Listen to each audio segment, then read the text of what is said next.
Alrighty, let's kick things off here with departures. Do we have any vessels that are departing the harbor today? Departures come now. Saoirse? Saoirse, go ahead. Hi, yeah, we're gonna be heading up north just to explore the Exumas, and then we'll be heading back down and stopping off in George Town and ultimately ending up in Grenada. That was Saoirse. I believe they're heading north to explore some more of the Exumas, and they may be back here soon as they pass through to other areas. So see you later to Saoirse. Good morning, guys. We are off. We're headed to Lee Stocking, not to be confused with Stocking Island, which is right across from Georgetown. We got a nice breeze, like an east-southeast breeze. It's about 10 to 15 knots. Hopefully it'll pick up a little bit so it doesn't take all day to get there. But it was saying on Navionics it's gonna be about a 6-hour journey. We're really excited to go there because all the reviews that we've heard have been amazing. What's the most exciting reason we're going? The most exciting reason we're going are coconuts.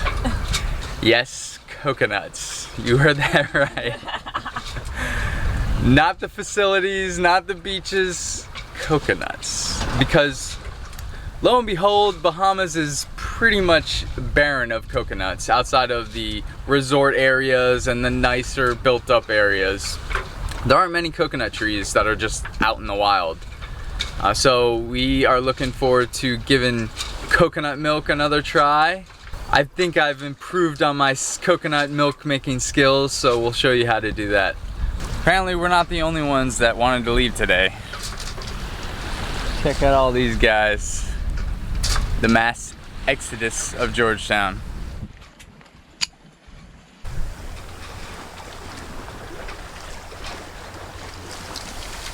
Brandy made us a nice yummy snack. It's pretty simple. It's just chia seed, cacao powder, stevia, coconut milk, mix it all together, put it in the fridge, let it sit about 2 hours, and then you have some chia seed pudding. Deliciousness. So these are the three sister rock, and there's a legend behind it. The legend has it that there were 3 sisters who fell in love with an English gentleman, not knowing that it was the same person. They found out on the same day of his departure, and they decided to swim out to his ship to confront him. However, because of the rough seas in that area, they all drowned, and the rocks are said to have grown in the spots where the sisters drowned. It's kind of sad.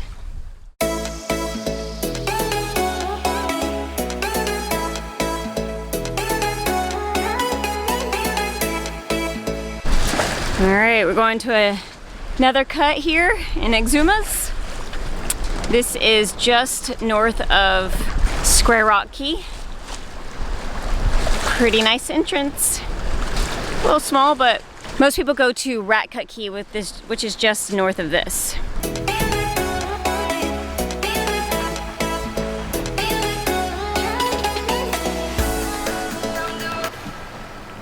That was a really easy cut.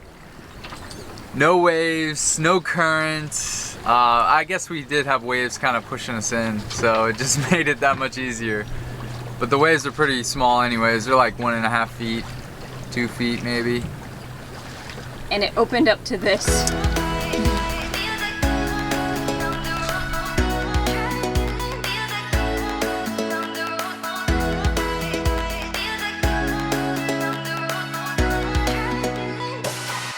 You can literally see straight to the ground.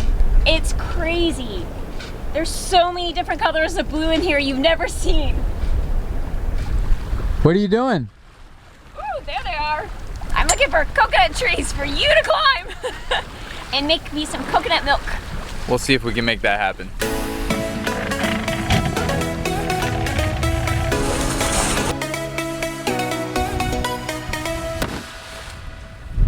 You might have noticed that the beast is gone. We enjoyed it while we had it, but we're happy to have this inflatable dinghy now. We feel a lot more safe in it. We don't feel like we're gonna sink. We can actually take it in rough waters, so we can do a lot more exploring now, which is gonna be really nice. And hopefully we can get a larger motor for it as well. First things first. Coconuts.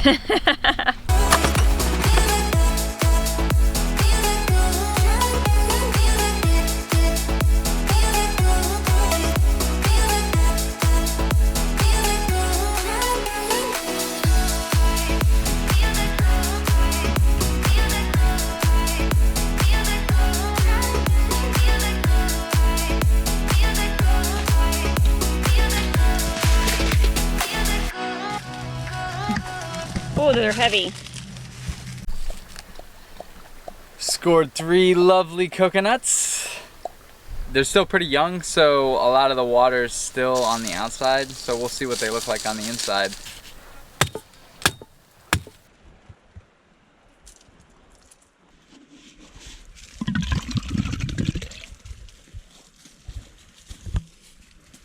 A whole lot of coconut water. Yum. Thank you. Delicious. It's super sweet. The sun is rising over Williams Bay here in Lee Stocking, and it is a gorgeous sight.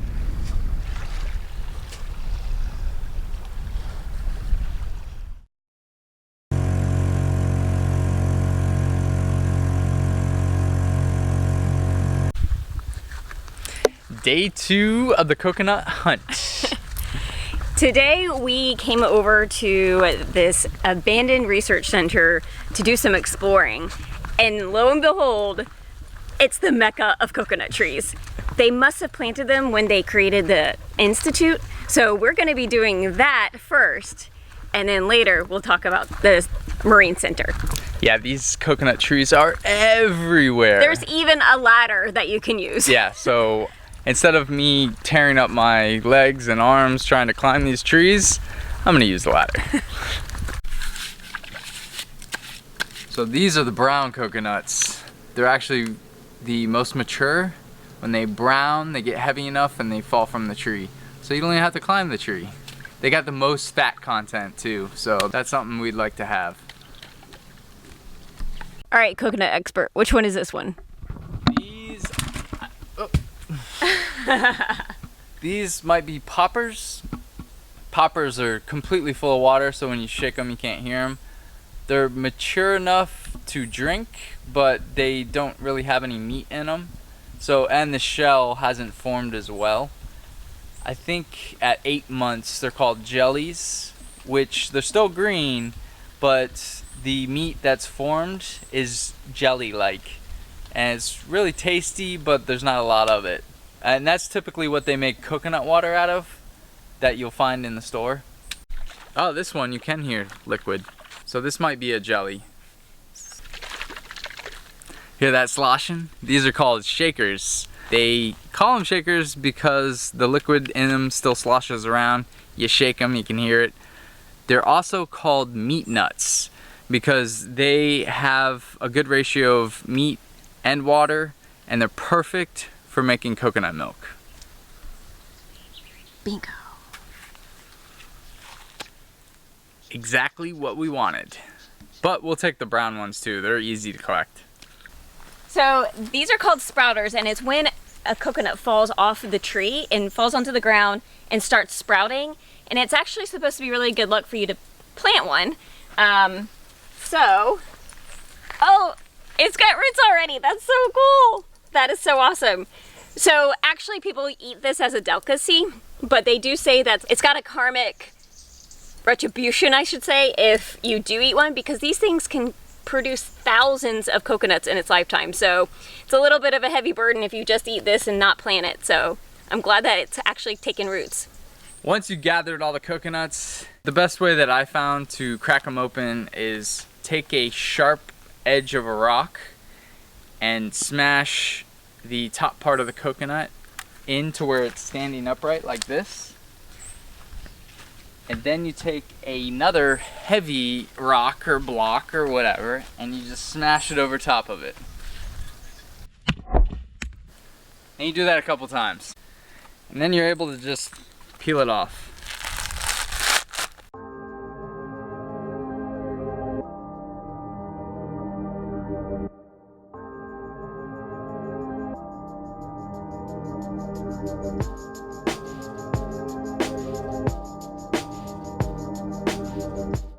Looks like the only things living here are creatures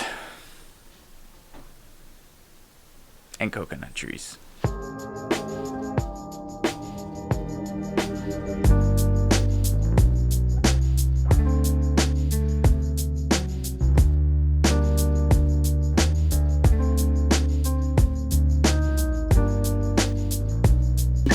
You don't really think about seeing bats here. In the cave, yes. Here, no. That was creepy. In 1957, John Perry purchased the entire island of Leastocking because he fell in love with it from flying over it when he was in the war. He kept seeing it and thought, oh, it's such a beautiful place. So for a mere $70,000. That's it. Such a deal. Such a deal, such a deal. We found the lobster laboratory, but no lobsters. What I did find were these really funny names that they probably named them. They're all named after superheroes. You can really tell that John Perry had a huge love for marine life. In 1970, he decided to go ahead and dedicate this entire island for research.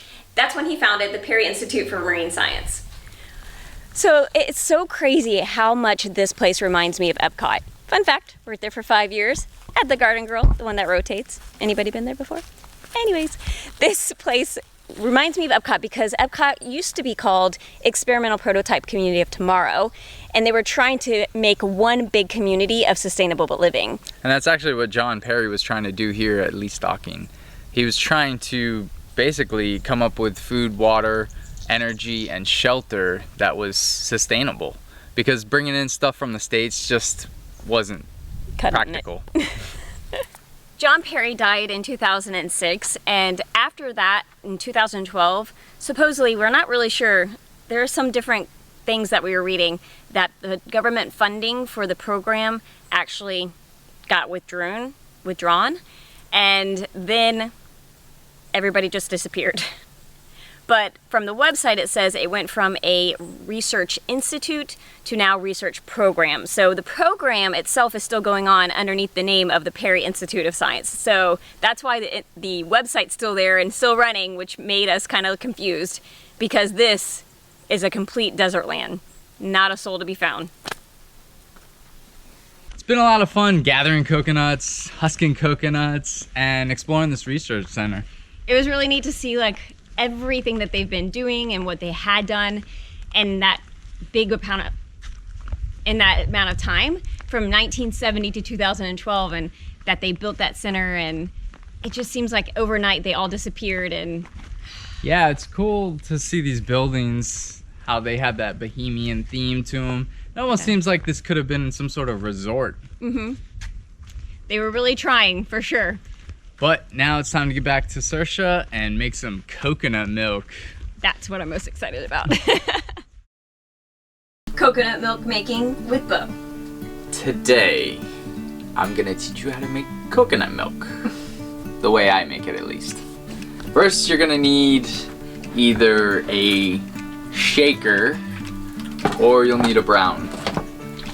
You're gonna wanna husk these so you can get to the coconut, or you could just smash them open and get to the meat. You're gonna wanna get a blender. We have an immersion blender, so I'm going to immersion blend the meat with hot water and then stick it in this food processor. You're also gonna wanna get a cheesecloth or some sort of fabric material that you can squeeze the meat with. You can even use a t-shirt. And you might want some sort of metal sieve. Once you have your coconut meat, I recommend doing probably about 4 or 5 coconuts at a time. That way it's more worth your while, and you can always freeze what you're not going to use within 3 days. Next, you're going to want to boil water. Next, you can wash your coconut meat. We typically don't, because we're not going to be using the meat anyways. We're going to be squeezing out the milk.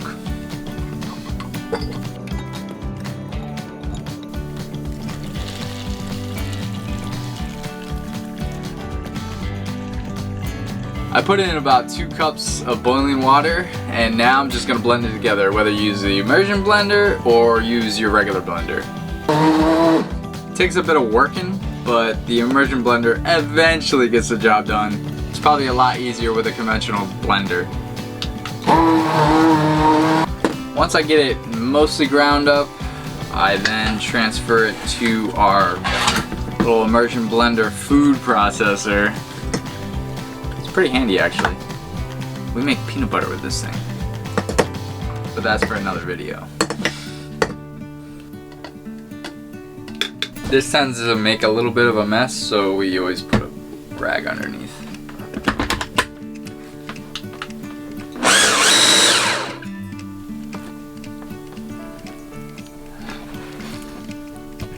Then you want to take your cloth or towel or t-shirt, whatever you're using, wrap it up and just squeeze the heck out of it.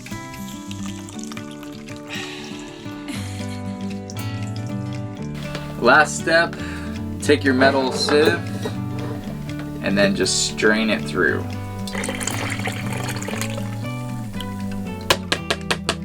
It'll get any last bits that are floating around in there. And now you can either refrigerate it, cook with it, drink it, or make it into ice cream, like we're doing right now.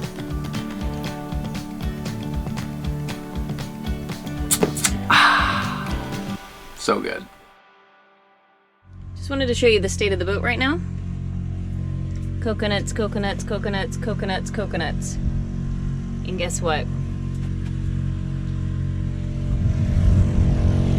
He's bringing back more coconuts. Did you help pick the coconuts? She did.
This is Brandy and I's favorite ritual.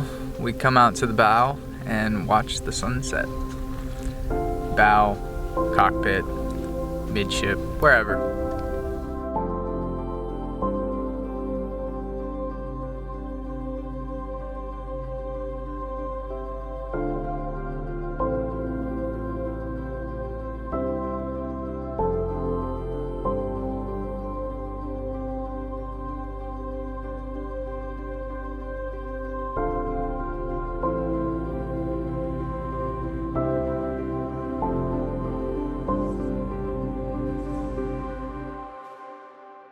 Yummy! Got some yummy coconut ice cream with some chocolate coconut shavings. Thanks for watching. And if you like that episode, give us a thumbs up. Also, leave us a comment. And if you want this recipe, let us know. And if you guys haven't subscribed already, do so. And hit the little bell while you're at it. It'll notify you when we release our next video. And if you need more or want more, be sure to join our Patreon family. The link is below. Bye, guys. Bye, guys.